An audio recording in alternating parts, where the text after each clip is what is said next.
Welcome to the Bottle Kill Review, Episode 1, where I take a look at my last 4 bottle kills, talk about it a little bit, and then give it a bit of a score. Stay tuned.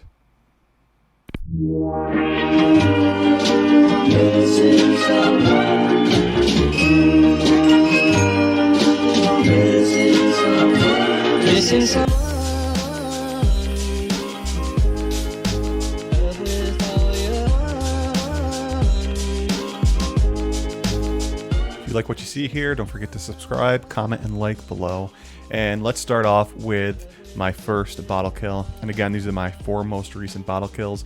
I like to see how whiskey changes in a bottle as you drink it down, whether it's through oxidation or my palate evolving. And that's why I like to wait until the bottle's completely killed off until I talk about it and discuss it and give it a bit of a score at the end.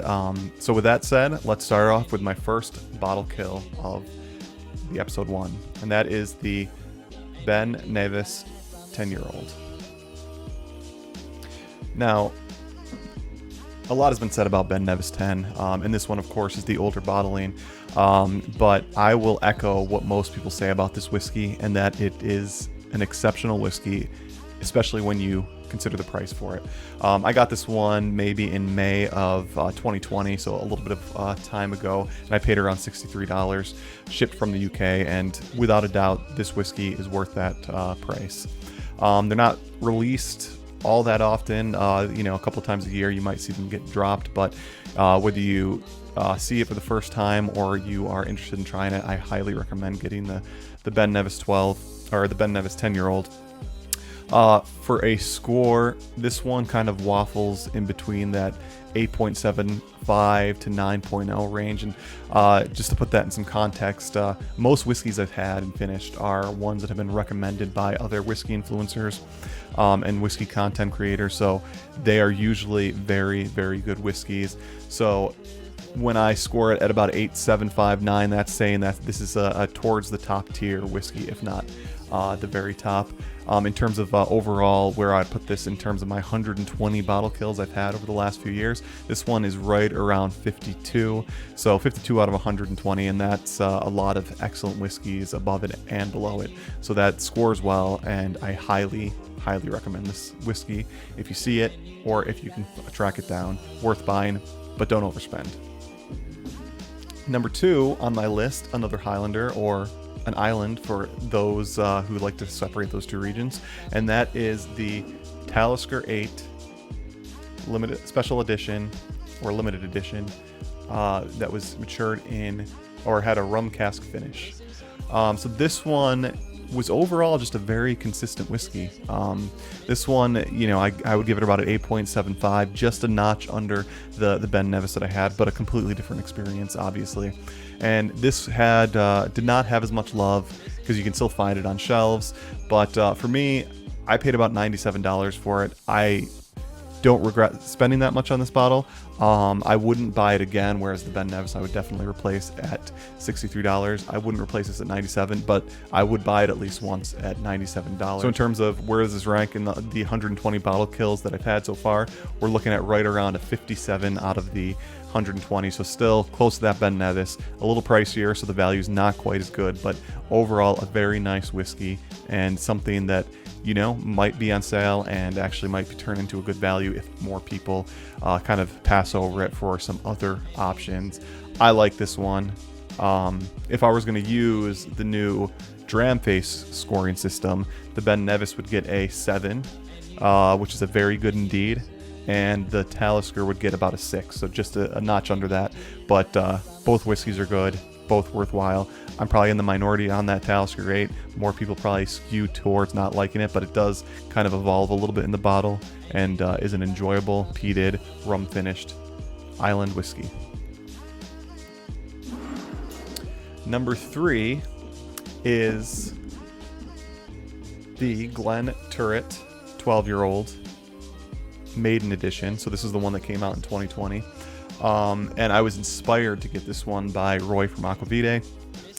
He raved about how it was similar to an old style Macallan, so I figured it was worth a shot. I paid about $76, and I bought it around May of 2021. That's very expensive for a 12-year-old whiskey, bottled at 46%. But overall, by the end of it, I didn't regret it. At the start, it didn't hit my palate right. I got some fairly strong rubbery notes that was kind of off-putting, but as it got air and kind of evolved, or my palate kind of evolved, I started to get some of those rich dark fruits and chocolates to it. So it probably started off at like an 8.25 and evolved to about a 9.0 by the time I was finished with the bottle. In terms of overall, where would I stack it in my ranking, or in my 120 bottle kills? This one's right around the other two. We had 52 at Ben Nevis, 57 with Talisker. This one's right in between at 55th best out of my 120 bottle kills. I know that's a little out of context because you don't know what is on the list of 120 bottles, but you know, eventually maybe I'll release that information and you can take a look at my thoughts behind them. And finally, my most recent bottle kill, killed it off just about a week ago, and that is a highly underrated whiskey. That's the Glengarry 15-year-old sherry cask matured. Now, this one is a standard release by Glengarry, and it's bottled at a wonderful 53.7%, which is unusual to see for something that's kind of a standard or core range bottling. And it definitely lives up to the higher ABV and just the casks that they use there. In my opinion, this is to date the best 15-year-old sherry whiskey I've had, at least unpeated. You know, and that includes Glenfarclas, that includes some of those other wonderful sherried whiskeys out there. This one really kind of takes it up a notch, and the value's there too. I paid about $75 for this bottle. So for a 15-year-old, 53.7%, fully matured in sherry casks, absolutely worth that price. Again, I think I got all these bottles from the UK, so if you bundle together, you can typically save a little bit on shipping. In terms of the overall score, this one's going to be somewhere floor and bottom out at 9, and probably closer to a 9.25.